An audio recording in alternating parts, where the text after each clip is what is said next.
അനുമോദനവും career guidance ക്യാമ്പും സംഘടിപ്പിച്ച അജാനൂർ ഗ്രാമപഞ്ചായത്ത് വിജയാരവം 2025 ശ്രദ്ധേയമായി. ഇക്കഴിഞ്ഞ SLC+2 പരീക്ഷകളിൽ ഉന്നത വിജയം കരസ്ഥമാക്കിയ വിദ്യാർത്ഥികളെ അജാനൂർ ഗ്രാമപഞ്ചായത്തിന്റെ നേതൃത്വത്തിൽ അനുമോദിച്ചു. അജാനൂർ പഞ്ചായത്ത് പരിധിയിൽ താമസിക്കുന്ന SLC+2 ഉന്നത വിജയികളെയാണ് തെക്കേപ്പുറം റോയൽ റെസിഡൻസി ഹാളിൽ വെച്ച് വിജയാരവം 2025 എന്ന പേരിൽ അനുമോദന പരിപാടി നടത്തിയത്. ഒപ്പം അസാപ്പിന്റെ നേതൃത്വത്തിൽ കരിയർ ഗൈഡൻസ് ക്ലാസും സംഘടിപ്പിച്ചു. വിജയാരവം 2025 ഉദ്ഘാടനം ഉദുമ MLA CH കുഞ്ഞമ്പു നിർവഹിച്ചു.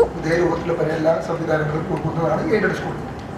അൺഎയ്ഡഡ് എന്നുള്ളത് നേരെ തിരിച്ചാണ്. അൺഎയ്ഡഡിൽ സിലബസിലായിരിക്കാം, പക്ഷേ അവിടെ ഗവൺമെന്റിന്റെ ഒരു മാനദണ്ഡം അനുസരിച്ചല്ല കാര്യങ്ങൾ. അത് സ്വകാര്യ മേഖലയിൽ നടക്കുന്ന ഒരു വിദ്യാഭ്യാസ സ്ഥാപനമാണ്. പക്ഷെ പൊതുവിദ്യാഭ്യാസത്തിൽ നമ്പർ 1 കേരളമാണ്.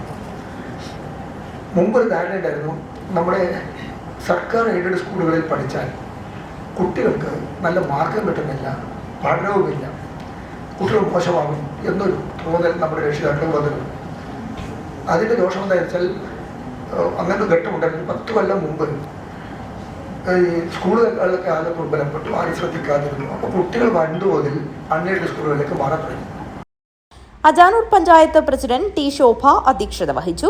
അജാനൂർ ഗ്രാമപഞ്ചായത്ത് വികസനകാര്യ standing committee chairperson K. Meena, ക്ഷേമകാര്യ standing committee chairman K. Krishnan master, ആരോഗ്യ വിദ്യാഭ്യാസ standing committee chairperson Sheeba Umar, block panchayat മെമ്പർമാരായ Lakshmi Thampan, A. Damodaran, MG Pushpa, Ajanur panchayat secretary in charge T. Shaiju എന്നിവർ സംസാരിച്ചു.